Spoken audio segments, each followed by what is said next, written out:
Other shows we have for you to enjoy at myclassicradio.net. The Avengers was most certainly not a household name in South Africa prior to the radio series. With no national television service until 1976, the mechanism simply was not present in the country to show television programs to mass audiences.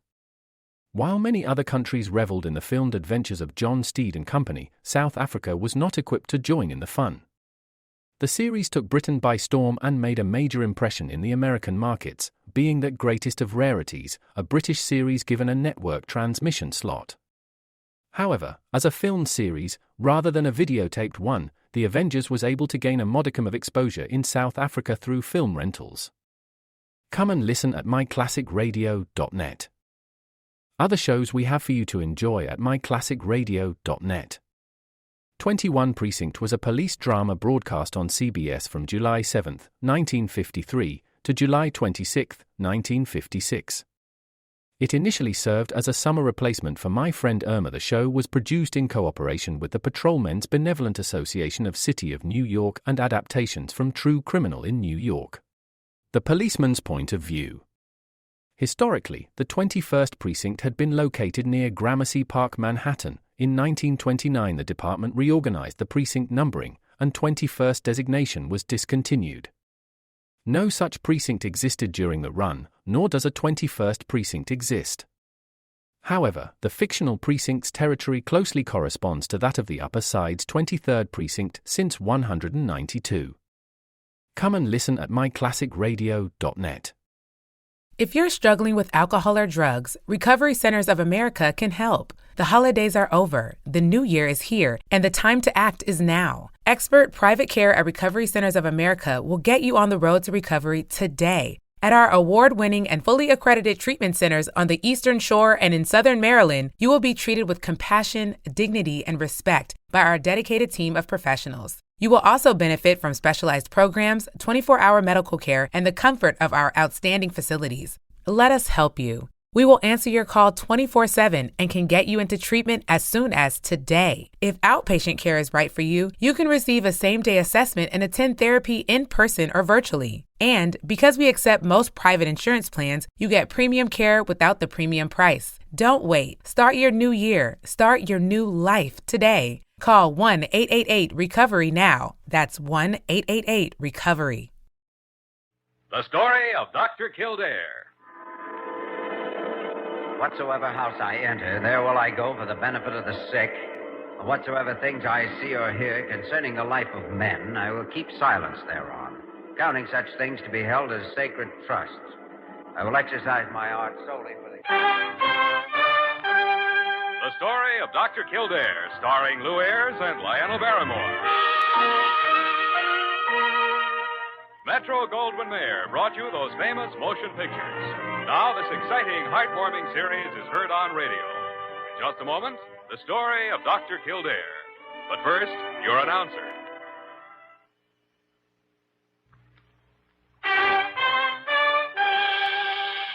Now, the story of Dr. Kildare, starring Lou Ayres as Dr. Kildare and Lionel Barrymore as Dr. Gillespie.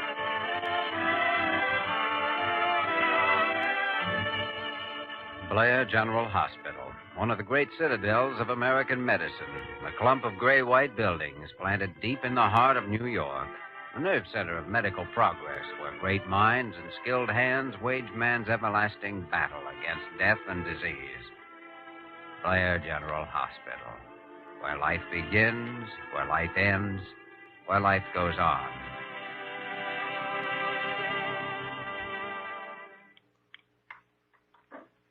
Well, I guess that's about all we can do for her until morning, Dr. Gillespie. She'll be all right, Jimmy.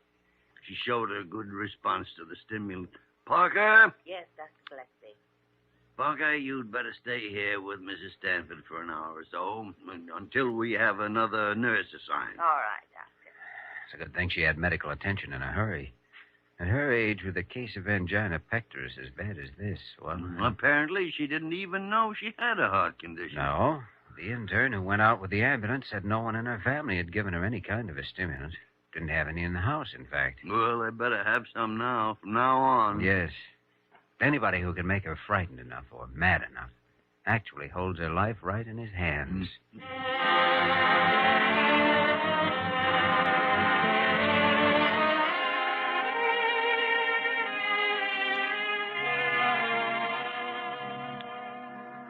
I'm Mrs. Stanford's nephew, gentlemen, Everett Ward.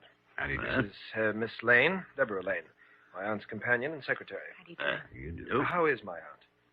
Well, she's asleep now, Mr. Ward, and out of danger as far as this particular attack is concerned. Oh, I'm so glad. We were terribly worried. A reason to be, young lady. That woman's heart's in pretty bad shape. None of us even suspected it. Then her condition really is serious. I mean, there'll be danger from now on? Oh, considerable, Miss Lane. She'll have to be carefully protected from any kind of emotional excitement. That is, anger, fear, that sort of thing.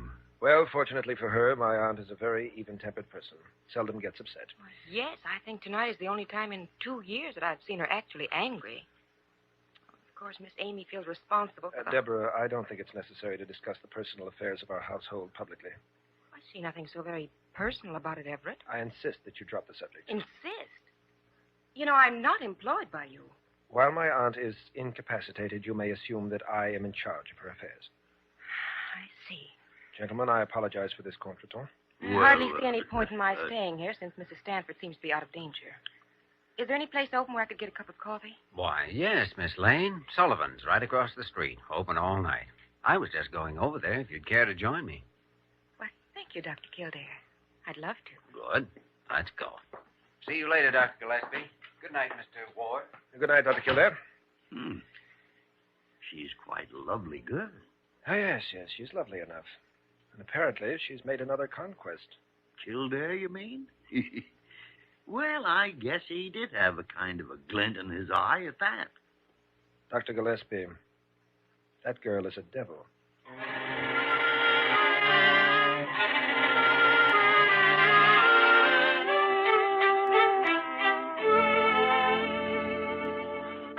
Oh, good morning, Dr. Kildare. Good morning, Parker. Dr. Gillespie.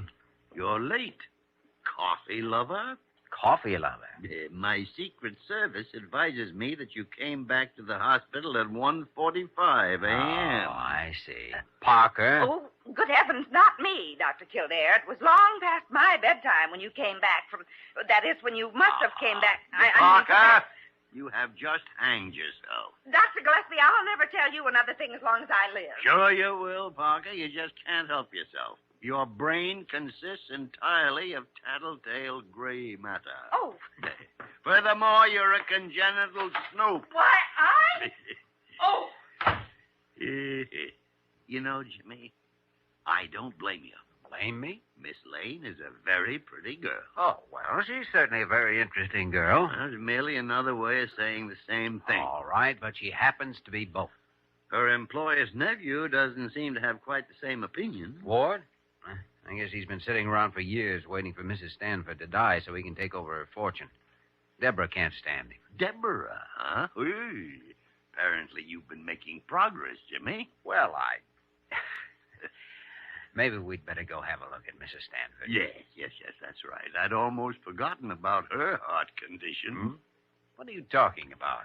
Merely thinking of one of the more basic facts of medicine, Jimmy. Whenever the human heart begins to act up, it always means trouble.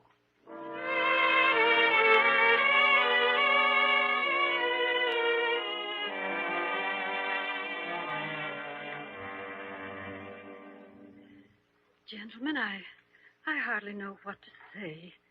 Of course, I've noticed pains once in a while, but a woman my age expects to have an occasional pain. Well, an occasional pain is all you'll need to worry about if you'll just take care of yourself. No more arguments like the one last night, for instance. Oh, I shouldn't have let myself become so angry, but Amy knows better.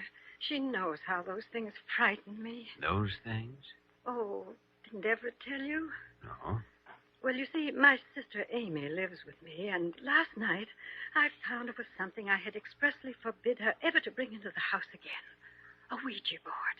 A Ouija board? Oh, well, now, that seems like a harmless pastime. Possibly for some people, but Amy has an obsession along those lines. She spends most of her time trying to communicate with the dead. And as you say, this sort of thing frightens you, Mrs. Stanford? Terrifies me. apparitions, ghostly voices. Oh, I don't even like to think about them. Well, maybe I'd better speak to Amy when I stop by to see you tonight. Stop by to see me? Why, yes. In a case of angina, there's no reason to keep the patient in the hospital after the attack is over. Oh. But I thought I would call at your home after dinner and see how you were feeling.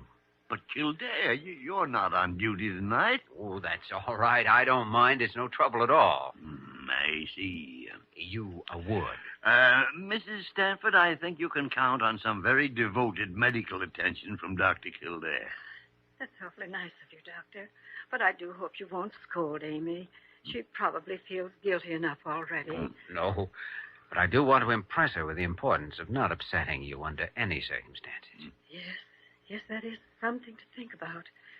My life is in the hands of anybody who can make me frightened or angry. It makes you wonder.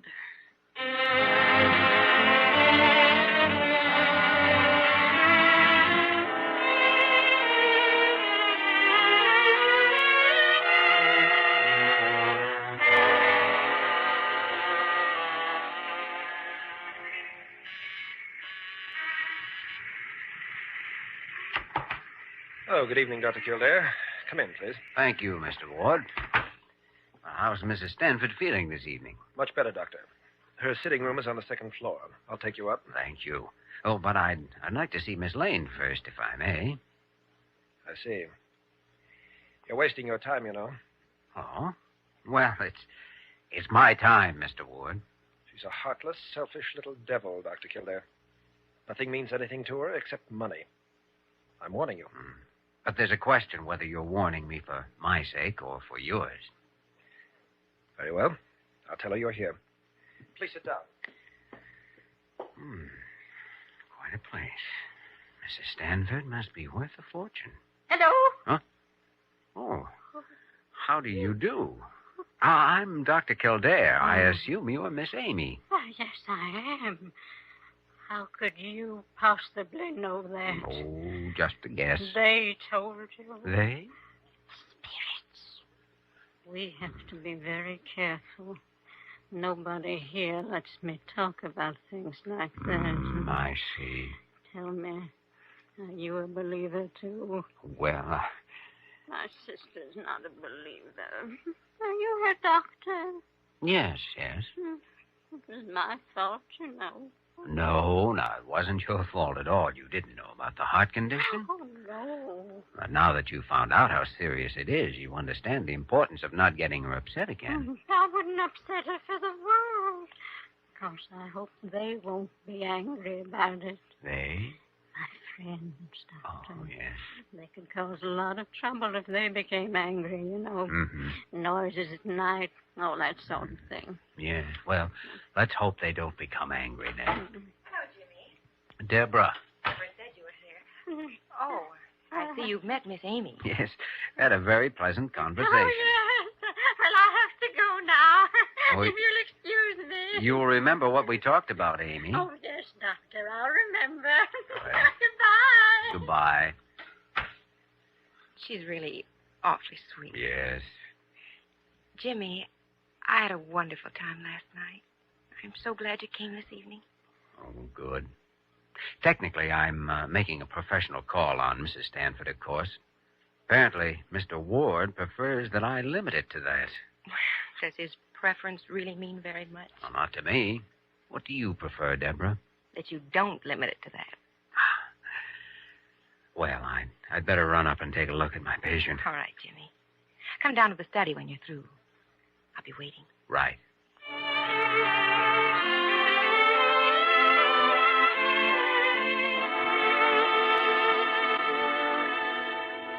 Doesn't mean a thing, Dr. Gillespie. Not a thing. Doesn't mean anything.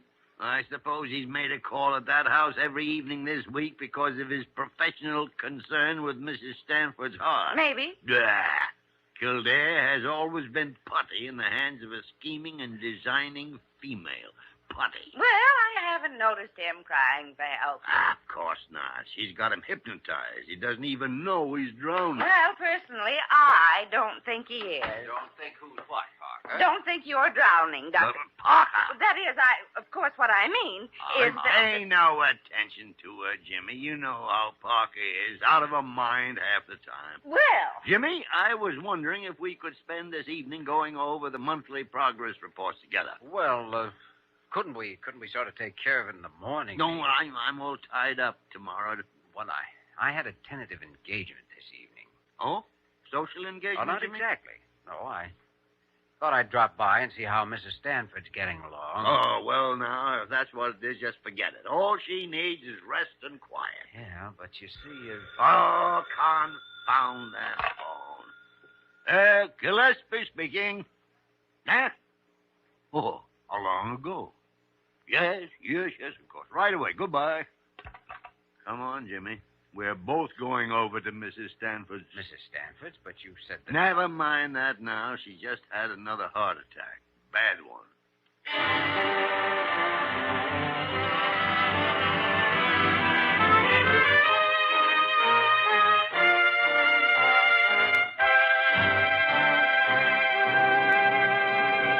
We will return to the story of Dr. Kildare in just a moment.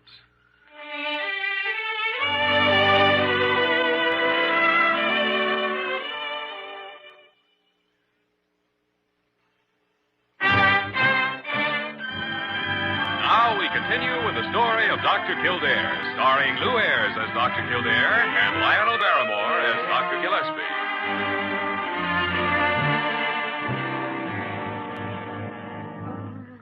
She's beginning to come out of it. Yeah, pulse is steadied and stronger now. It was a close shave. Wonder what brought it on. None of them seem to know. She was apparently alone at the time. No, go away. Easy now. It's all right, Mrs. Stanford. Everything is all right. Oh, I thought... Oh, Dr. Kildare, Dr. Gillespie, you're here. Yeah, that's right, Miss Stanford. You just relax now. Nothing to worry about. Oh, I was so frightened. I tried to scream. I was terrified. Terrified of what? Well, something, I don't know what. What do you mean by something, Mrs. Stanford? Oh, it was like a ghost. It was carrying a long knife. I could see it in the moonlight, and that's all I remember.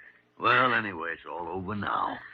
We're here, and your family's outside there in your sitting room, so you just lie back and go to sleep. Oh, yes, sleep. I'm so tired. But I'm so glad that both of you are here. It's all right now. Yeah. Come on, Jimmy.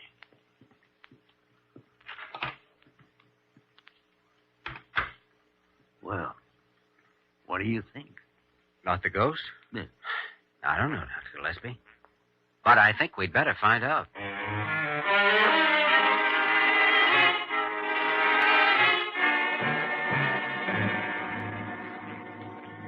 No, I think it's best that you don't go in to see her tonight, Mr. Ward. That none of you do, in fact. She's asleep now and shouldn't be disturbed. Yes, I suppose you're right. And in view of what happened tonight, it's Kildare's and my opinion that she should have a permanent nurse with her starting in the morning. Well, just what did happen exactly? Everett sent me to the drugstore for some cigarettes, and when I came back, Mrs. Stanford had had an attack. What caused it? Now, we didn't want to get her upset by questioning her. We were hoping one of you might know something about it. As far as I know, nothing caused it, gentlemen. She was alone there in her bedroom at the time. I was down in the study. I'm not sure where Miss Amy was. Oh, I was down in the kitchen. No, of course. Really, I was. Not doing anything. Just down there, that's all. It's all right, Miss Amy. But I was, really. Miss Amy, please. Anyway, I heard my aunt cry out upstairs. Rushed up and found her in a state of collapse. I phoned the hospital, then did what I could for her until you arrived. When you came up here to her room, Mr. Ward, did you happen to notice any sign of a ghost? Now, wait a minute, Doctor. I know, Mr. Ward, we're all reasonable people, but Mrs. Stanford says she saw a white figure come into her bedroom carrying a long knife. I told you, Dr. Kildare. Yes, I know, Amy, but... I told you they'd cause trouble if they became angry. They? Who were they? The spirits, Dr. Gillespie. Oh, They knew she was the one who made me stop talking to them. It was retribution, that's what it was. Miss Amy, please, that's enough now. You don't believe me either, Everett, but you'll find out. Oh, I've got to go tell them it wasn't my fault I stopped talking to them. They mustn't blame me for it. I think maybe I better go try to quiet her. Please excuse me. Yeah.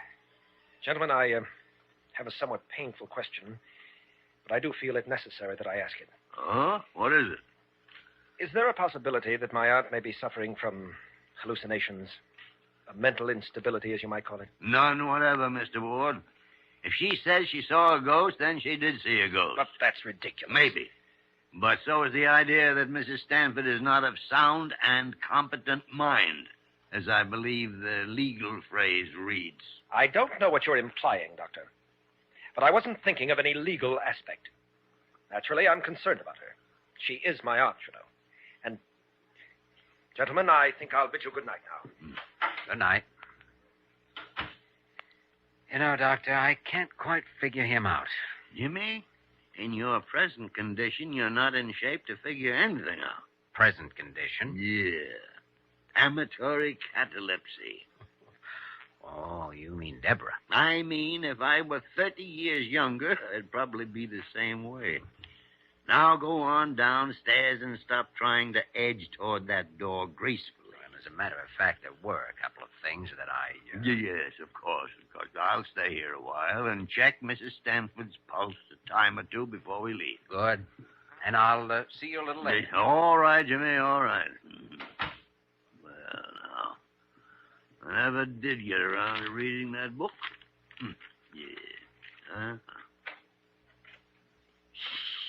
Lars, they mustn't hear us. Well, Miss Amy. I had to see you right away. Well, here I am. So why don't you... Say, what's that you're holding behind your back? Oh, you mean this? A butcher knife. Yes, that's why I came. Why you came? Yes, it was missing from the kitchen. I just found it. I thought that might mean something. You know what, Miss Amy? I think I agree with you. Come on in. Come in and shut the door.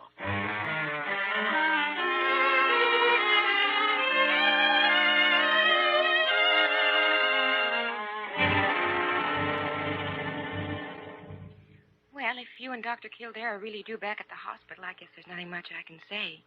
Except I'm sorry. Well, I'm sorry, too, Miss Lane, but this is something that absolutely must be taken care of. Coming to me? Oh, yes, that important matter. Couldn't Yes. possibly wait. I'll phone you tomorrow, Deborah. Very well, Doctor. I'll go to the door with you. I was wondering, Miss Lane, do you happen to know the terms of Mrs. Stanford's will? Why, yes, I helped her make the first draft to go to her attorneys last year. Oh. Oh, except for a small bequest to me and to her other employees, the estate is divided evenly between Miss Amy and Everett Ward. Oh, here you are. You know, it's a little frightening to think of that much money in Amy's hands. Well, it would only technically belong to her. The will appoints Mr. Ward administrator for her. Yes, very interesting. Mm-hmm. Well, good night, Miss Lane. I'll send a nurse over the first thing in the morning. Good night, Dr. Gillespie. Good night, Jimmy. Good night, Deborah. Nice night, isn't it, Jimmy? Mm-hmm. No. Yeah, great. Suppose you tell me what this is all about. Oh, a combination of greed, the spirit world, and a potentially perfect crime. A murder. Murder? Mm-hmm. In that case, what are we leaving for? We're not. Hmm? There's a side entrance to the garden just ahead of us there. A stairway leading up to the terrace of Mrs. Stanford's sitting room. I left the terrace door unlocked. Uh-huh. Of course, a slight risk is involved. A criminal charge of housebreaking. And don't forget that butcher knife.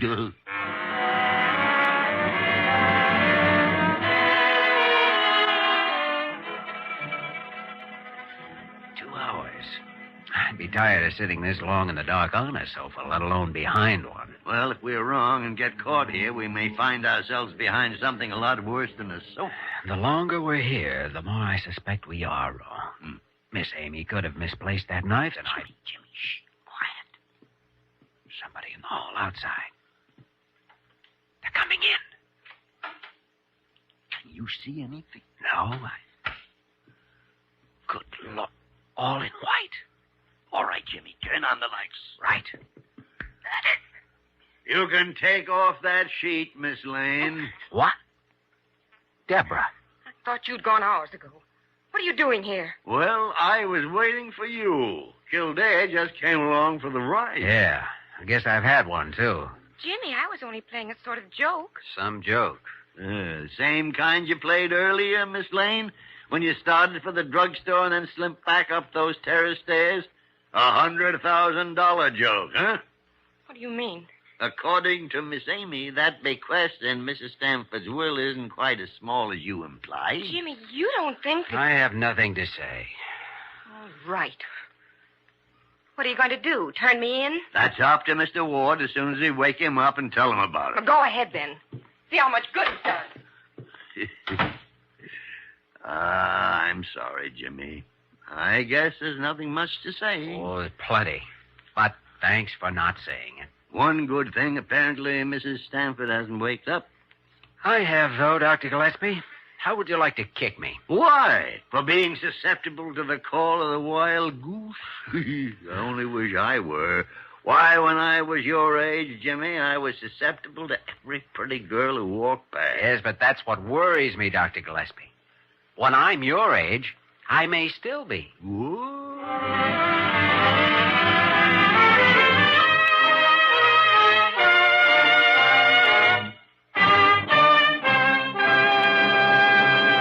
In just a moment, we will return to the story of Dr. Kildare.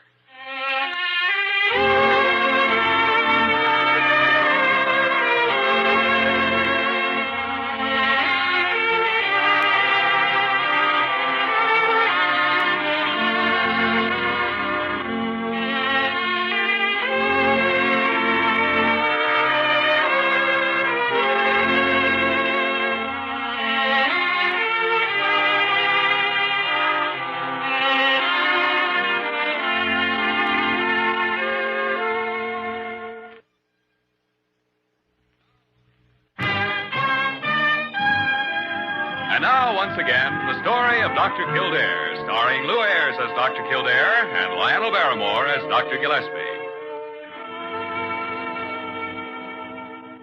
Well, that's that, Dr. Gillespie. One more month. One more progress report.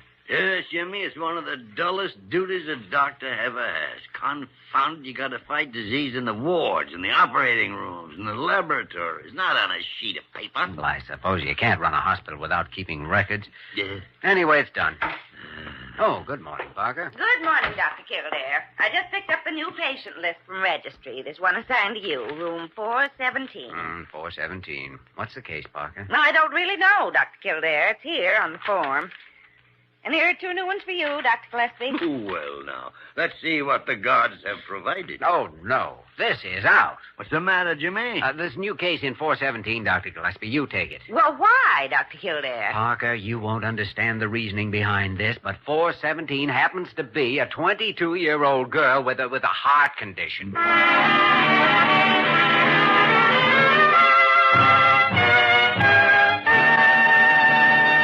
You have just heard the story of Dr. Kildare, starring Lou Ayres and Lionel Barrymore.